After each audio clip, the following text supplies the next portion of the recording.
All right, guys, it's 7 o'clock. Let's get this meeting started. Guys, we have a lot to cover tonight. A lot of good stuff coming up. Okay, if you haven't checked in yet, the check-in code is Sierra 5. Sierra 5.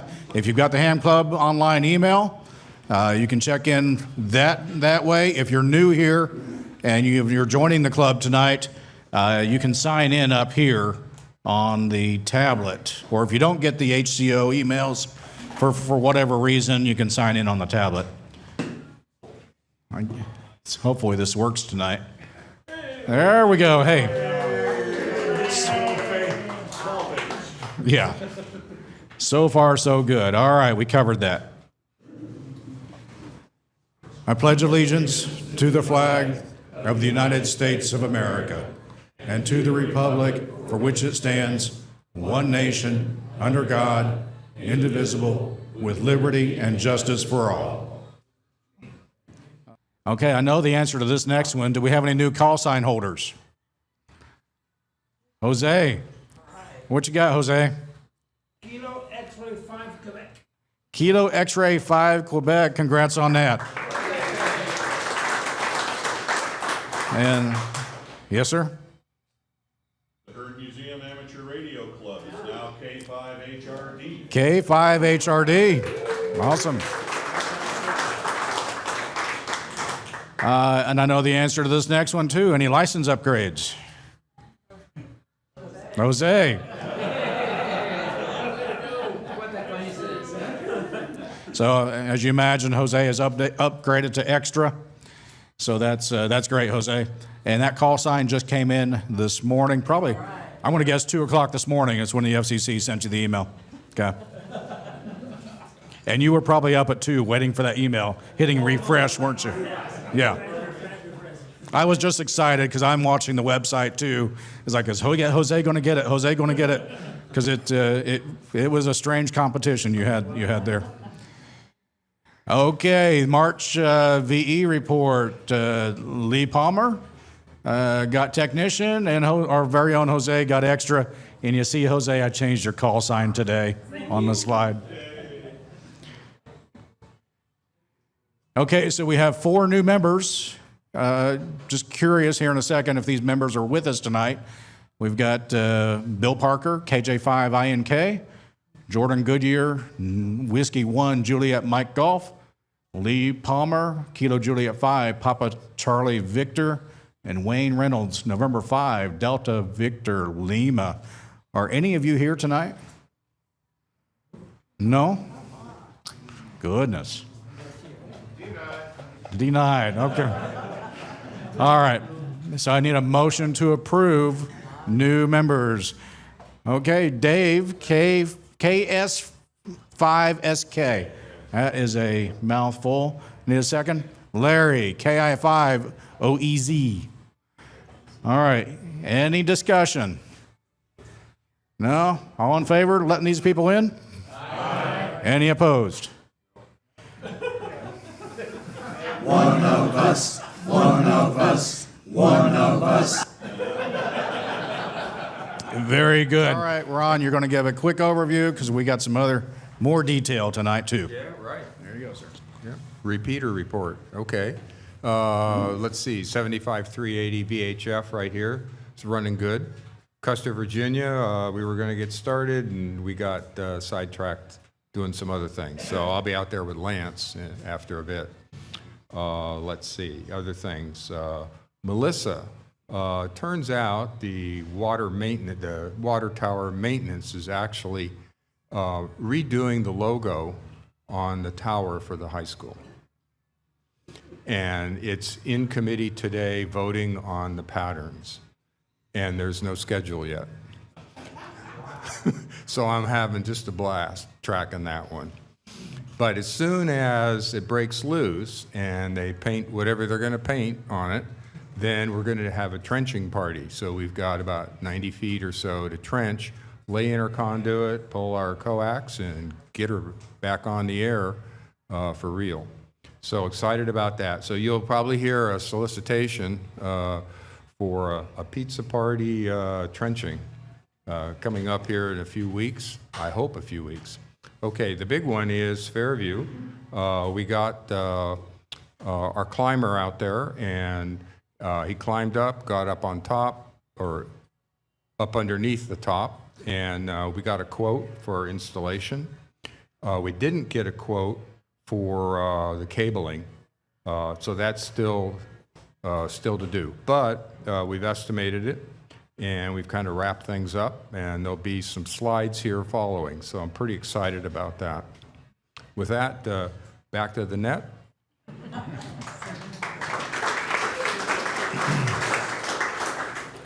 All right, thank you, Ron. All right, Sid, do you want to talk about these Go Kits? Yeah, I can. Okay, and when you're done with the Go Kits, there's like a couple slides, and we'll get to the smiles. Okay. All right, if you haven't seen the Go Kits, here we are. I think they turned out just fantastic. Lance was the main driver with some of this. I just happened to be talking about it. So, big hand for Lance, because you did. Thank you. No, you did. All right, thank you to everybody that came out for it. I think we got another slide. Yeah. The only one that wasn't in there because he had to leave early, this gentleman right here, Chad. So thank you, everyone that contributed and helped out with it. We appreciate it. More good news, thanks to the club's generous donations of people buying individual parts. It's also a great idea that Lance had, where everybody got to contribute a little bit. We had asked for $1,200 for the Go Kits. We're under $500, and we're done. I mean, they're ready. So, thank you to everybody. So, but if you haven't seen it, come on up. Lance left it loose where you can look underneath and see all the wiring that Jerry and Melinda did. So, great job. You finished the wiring. Yeah, and Lance, I mean. It's teamwork. That's right. So anyway, great job on that, and thank you again for everybody. Guys, we do a lot of things in this club. We have a lot of events. Just a few pictures from the soldering project that we had. What was it, March 7th or something? Okay. So just a few pictures there. I only burned myself once. I think you burned yourself once, so we're good. Gave away a lot of tools. Yep. I appreciate everybody that showed up, and we all know that gentleman right there, and he does a lot for the club as well. Okay, so this past Saturday was the Heart of Melissa Spring Fest. So we got a motley crew up there. Alan was also here, but he left before the picture. Alan, you here tonight? There he is, way in the back, way in the corner. All right. Lee was there first morning too. Lee was there? Yeah. Okay. And I know Miranda stopped by to talk to us. Someone else was there too. Who's that? John was there? Or Don? FCC, Don? Okay. All right. Very good. So, appreciate you doing that. Made some contacts, I guess, right? Okay. Okay, so I don't really have to introduce our next speaker, Mr. Pekarski, is going to come up and talk to us about repeaters. So, Dave? All right, so everybody probably notices that that's not my name on the bottom of the slide there. That's because I did not make this deck. It was one of our other life members, Mike Baker. Due to health, he is not able to be here very often, so but I thought this would be timely for us to kind of review what is a repeater, because we own a few of them. We're in the process of building more. We're refurbishing repeaters. There's a lot goes on. Can you repeat that? I would have to do it on a different frequency. And you'd have to have the right CTCSS. But most of us, when we first get into ham radio, believe the repeater is Radio and an antenna, it's just, a little smarter than some radios, right? Now, there's a lot more to it. So here's just a few of the items that actually go into a repeater. It's not an exhaustive inventory by any means, but basically you got a radio, you got an antenna, you got low loss heliacs or low loss coax, lightning arrestors. The previous version of this presentation said just a lightning arrestor, but in fact we usually put in a minimum of two, one at the antenna, one at the entrance into the building where our equipment is at. We have an RF watt meter / SWR meter because we like to know, is it working okay? Have a duplexer. Duplexers are cool. We'll talk a little more about it in a minute. Got a receiver preamp, because one of the things we've noticed is that when people are transmitting from their handhelds, that signal's a lot lower than the signal we put out from the transmitter at the repeater. So we need to amplify it a little bit to get the repeater happy with it. So we have a preamplifier, and those things are way pricier than you would expect. We have a tone encoder and decoder. You guys all know when you're setting up your radios, hey, what's the transmit code tone? What's the receive tone? Well, there's a separate little doohickey that actually decodes all of that and makes it all work. You got a controller. The controller is the one that's actually paying attention. Well, gee, did the right tone come in? It did? Great. What should I do? Oh, I should turn on the receiver. Well, now that the receiver is turned on, should I turn on the transmitter? I don't know. Lots of good stuff happens in the controller. Got to have, of course, DC power supplies, amateur radio gear in the modern world with all the solid state stuff. It's running on DC. It's not running on AC as like things in the tube era did. And then, because we like this thing to work when the power kind of glitches a little bit, we need a backup battery. Well, that requires a battery charger. And then, wouldn't you know it, radios and computer controllers and all these other things, they get really, really upset if their input voltage drops too low. So it's better to just cut the voltage off completely if it's going to drop too low, rather than letting the electronics damage itself. So you have to have a low voltage disconnect. Like I said, that's a subset of everything that goes into making these work. Just give you an idea of the cost of a lot of this stuff. Radio, the radios we're using today are the Yaesu DR2Xs. You can find them on sale for about $1,900. List price is about $26. Antenna. We just got done buying brand new antenna for New Hope. That was $1,800 plus $400 of shipping. Well, they're a little bigger than UPS can carry, so they go on a truck, and it takes weeks to get here. The low loss heliacs and coax, basically some of the best prices we've been finding on this type of cable is about $5 a foot. And that's with us negotiating and kind of begging and saying, yeah, we're a nonprofit, take pity on us. We can get that. Now, fortunately, we found a company here local who stocks it local, so we don't have to pay freight. Because freight on that would be more than the antenna. And how many feet do you usually need? Between 300 and 400 for each antenna. Depends on how far up the tower it is. He said, how much do we typically need? For our installations, between 300 and 400 is our typical use case. Yeah. Yeah, got to go.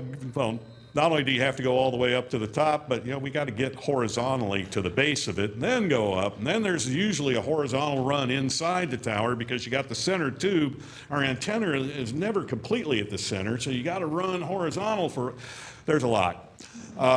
Lightning arresters cost about $80 to $100 each. The watt meters, they're about $450 a piece for an industrial quality watt meter that's not going to blow up on you in the wind and the rain and the sand and all this other stuff. Duplexers are wickedly expensive. $2,000 is the cheapest I've found new, and they're highly suspect. A good one will probably be in the $3,000 to $5,000 range. Receive preamps, $180 for preamp. The encoder decoder, that's $160. Controllers, $1,600 and up. Power supply, because we need relatively high amperage to power all of this stuff, about $300.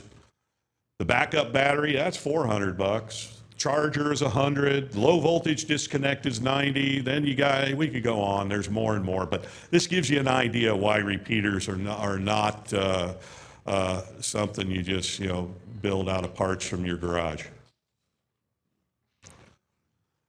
So this is just a block diagram. I'm not going to spend a lot of time on this, but basically, we'll just start at the top right. You got the antenna, we hit the lightning arrestor, then we've got that lovely coax, goes down, hits a second lightning arrestor at the ground. Then we go into the watt meter, then we go into the duplexer. The duplexer we'll talk about again in a minute, splits the signals up between the transmit and the receive. To get it to the radio is actually receiving this stuff, but it has to kind of send it over to the controller to let the controller make the decisions about whether or not it's something the radio needs to act on. And then once the controller does all of that, it says, okay, well, I guess I should press the push to talk button, so we turn on the transmitter, and off it goes. And throughout all of this, there's all kinds of level adjustments, so you can make sure the audio on the input and the output is all balanced and pretty and lovely. And the really, really cool thing about all this is because you got transmit and receive, there's a whole balancing act. When you start reading some of the older articles, you'll see discussions about repeaters where they talk about, oh, that repeater is an alligator, or that repeater is an elephant. For those that hear those, a repeater that's referred to as an alligator means you can hear it for 100 miles, but you can't get into it anywhere but 5 miles from it.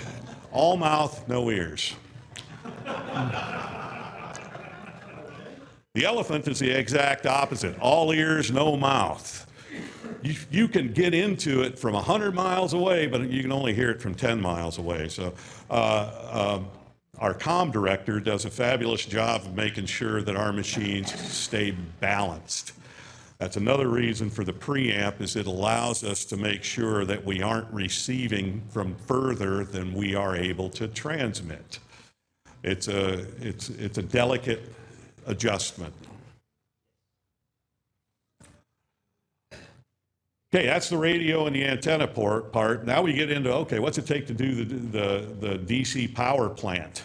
Of course, we use Astron power supplies. It's kind of a standard thing. Doesn't have to be an Astron, but we usually use a linear power supply because they're just more robust than a switcher. So they cost a little bit more. Then we got the battery management module that connects to it, which then goes down to the battery charger and charges the battery. Ron, are we still using UPSs? We are. So we have a UPS so that if we lose AC power, the UPS will keep the Astron happy for a while. And if it's a short power outage, that keeps us from having to dig into our battery. And also the UPS helps to filter the AC that's coming in so that we aren't getting any transients or whatnot from the power company.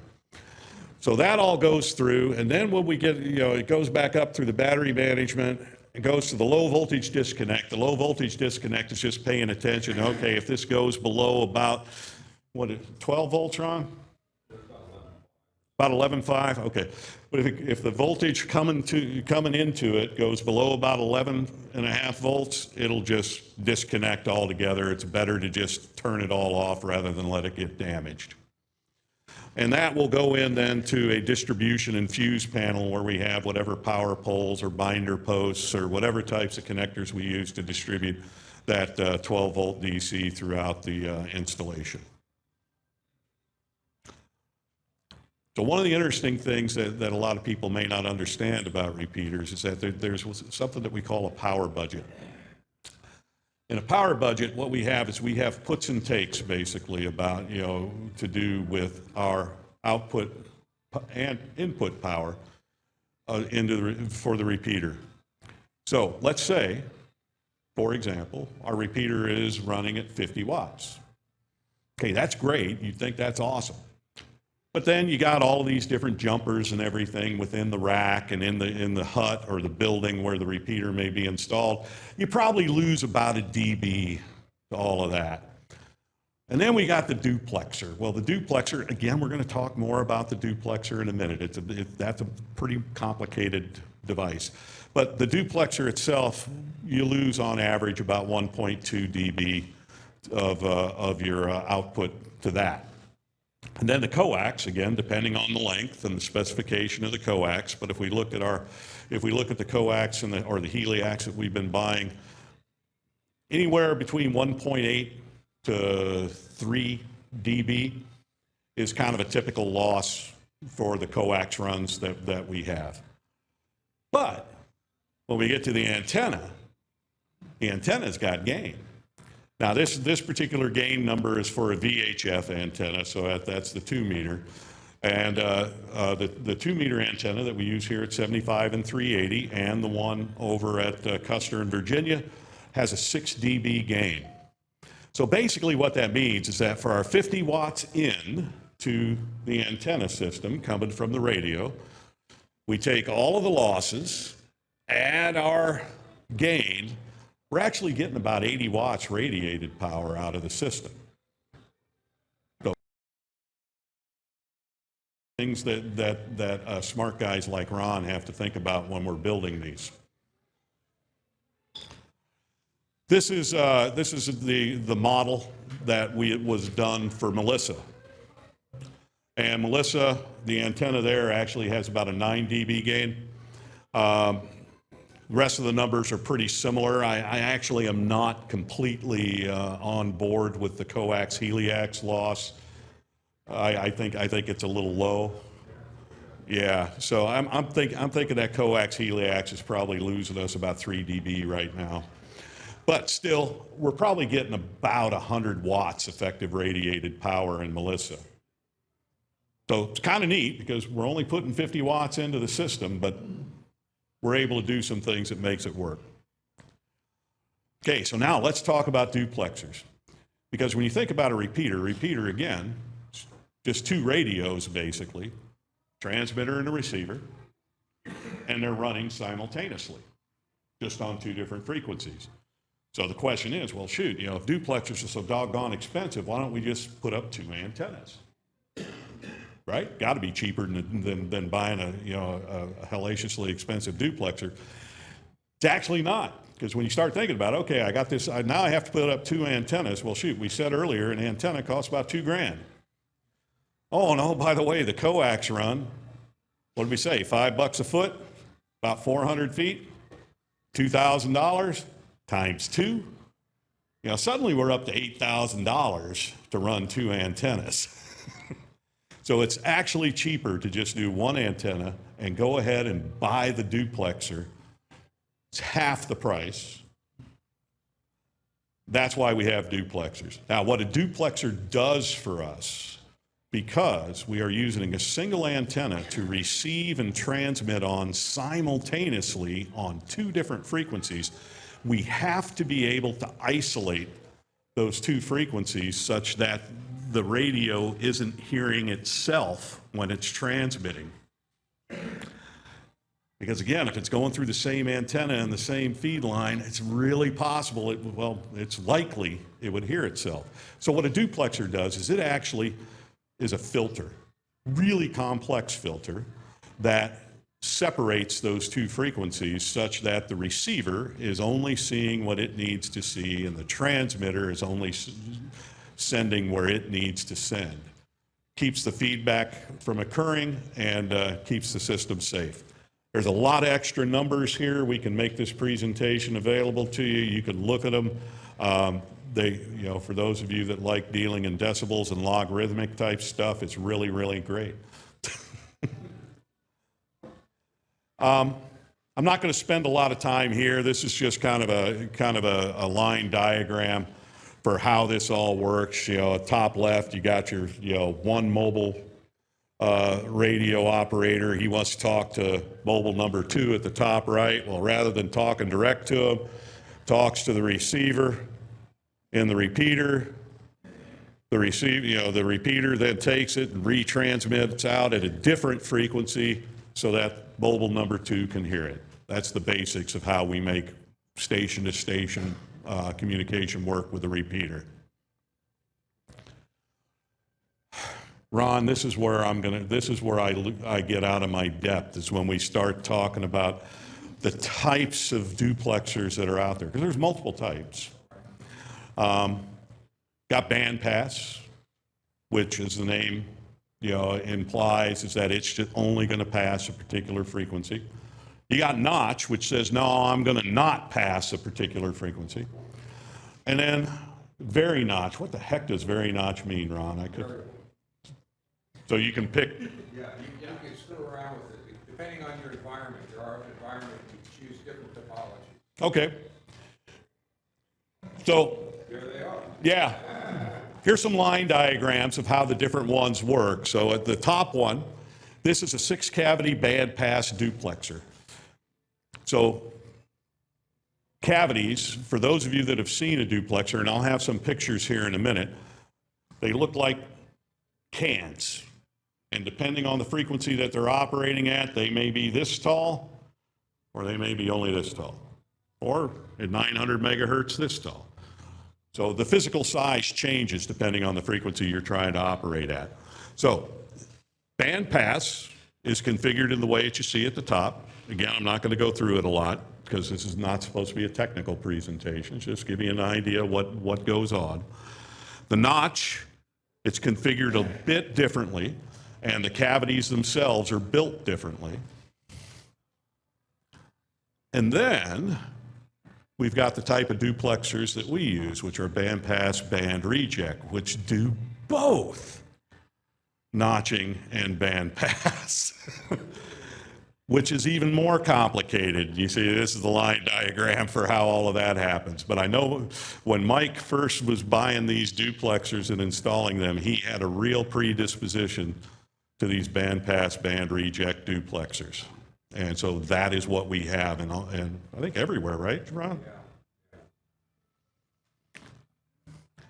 These are what duplexers look like. Now, it's tough to get a feel for the scale, but on the right is a 2-meter duplexer, and it stands about, on me, about hip high.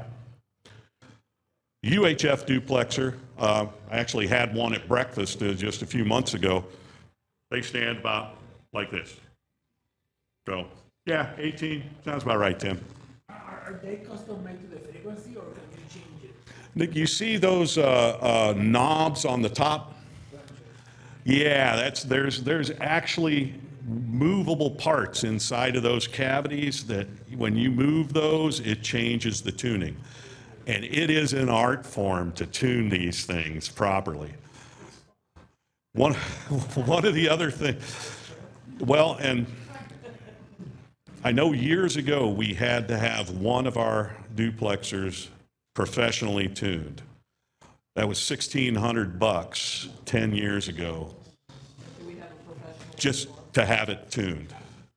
That doesn't count the price of buying the duplexer. It's many hours of painstaking work to get these right.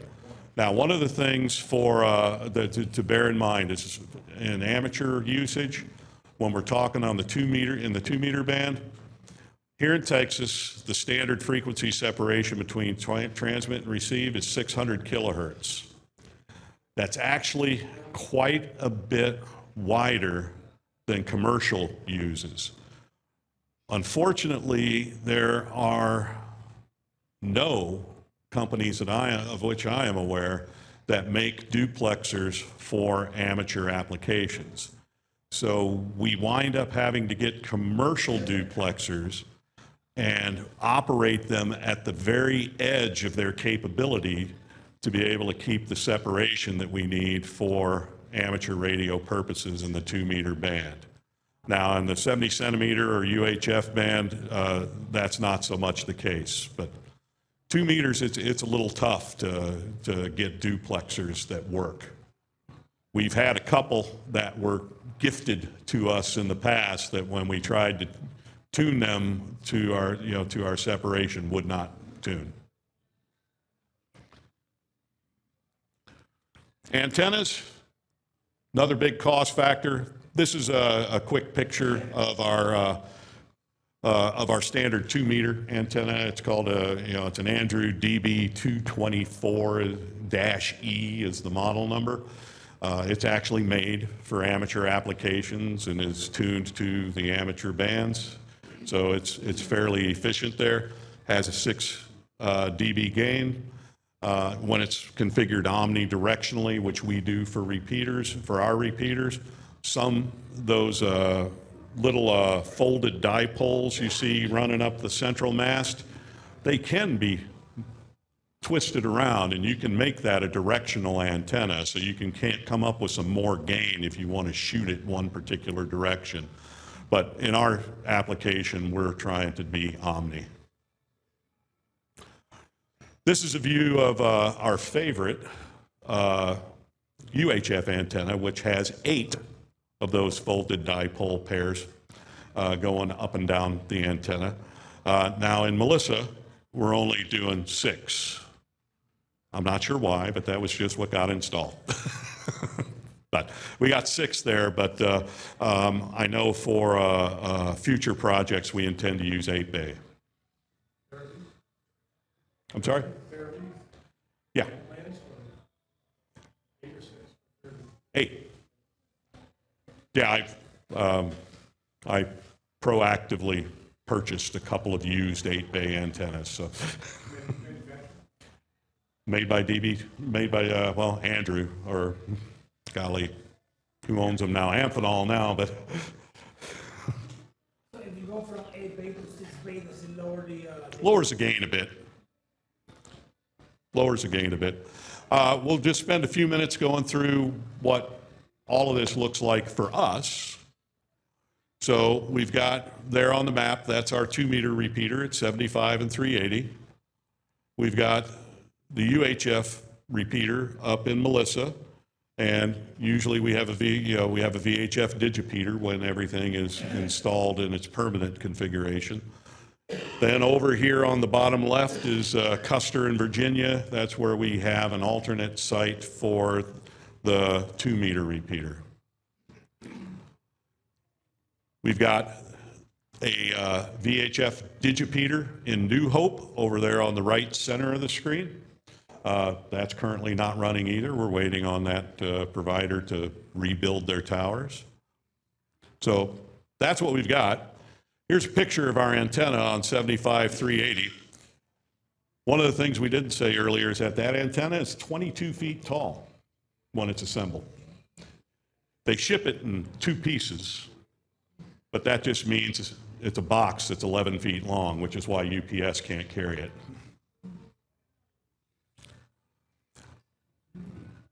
These are going to be some pictures from the top of the 75-380 water tower from 2012, 14 years ago. So this is looking west. You can see Discount Tire. And that's kind of all there is.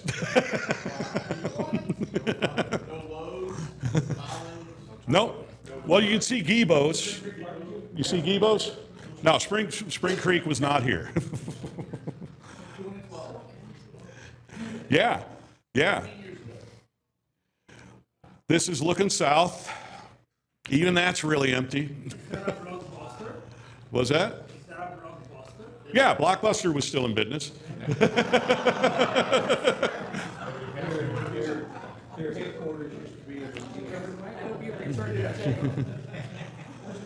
This is looking east. Like I said, not much there. I believe what is Sam's Club today, that was the Walmart in this picture. And here's looking north.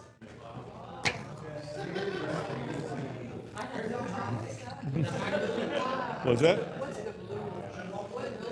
That's the IHOP. Well, yeah.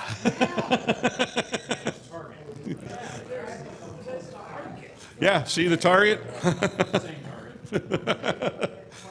So the place has changed a lot. So I'm going to show you a couple things that are going to give you pause in a moment. So this is kind of what the equipment at 75 and 380 looks like. It's not exactly like this because when these pictures were taken, we were still using GE Master Exec 2s as our repeater. About the biggest difference is the fact that instead of the GE Master Exec, we've got a Yaesu in there instead. This is what the coverage map looks like for that repeater. No, this is from 2012. So you'll probably notice that, this looks really, really great, right? Yeah, we don't experience this today, do we? No. Okay, remember those pictures. The world is vastly different, and all of the noise, RF noise, building and obstructions are drastically different than they were 12 years ago.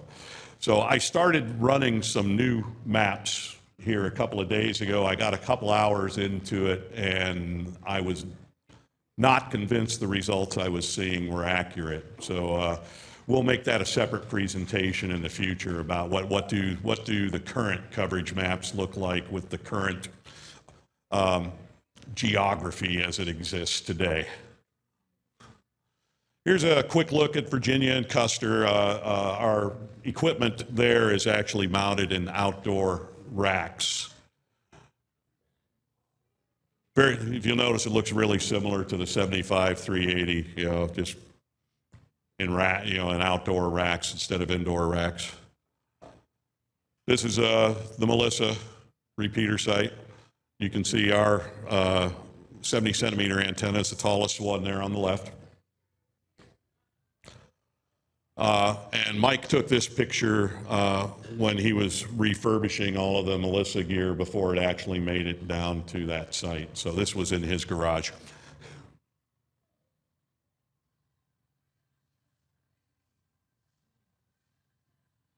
Backside view.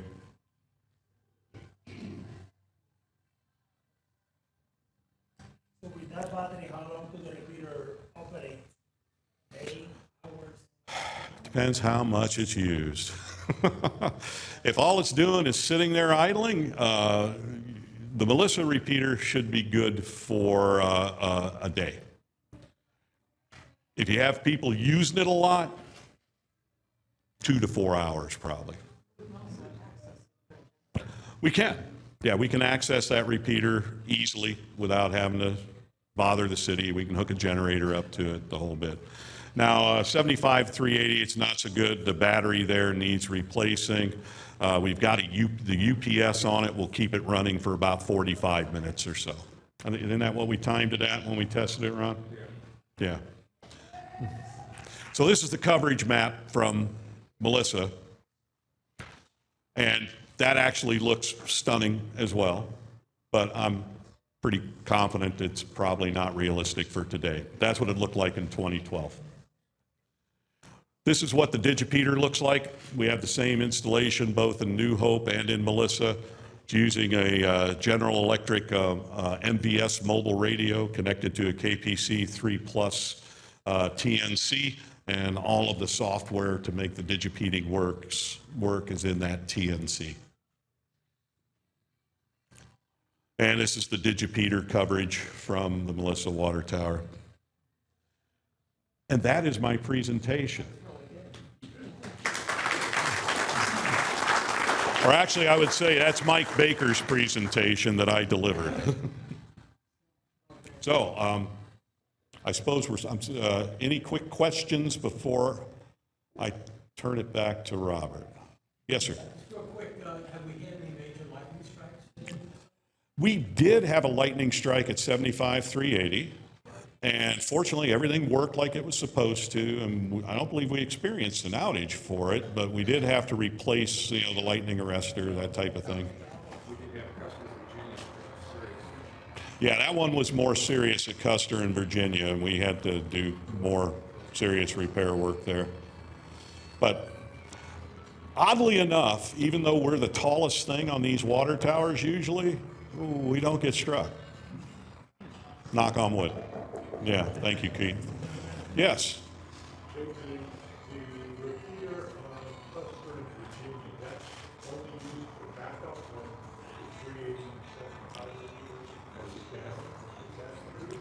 Pardon me a second, I can barely hear you. All right, let's try again. Is the repeater on Custer and Virginia only used as a backup? And the VHF repeater here, 375. That is correct. That's the way it's set up, and we had to do that because Custer and Virginia is further away from 75-380 than the VHF Society would allow from a coordination perspective. Putting, Custer and Virginia, they said as long as Custer and Virginia is strictly an alternate site that you only use for short periods of time, we could put it there. But we can't have it be our primary. Yes?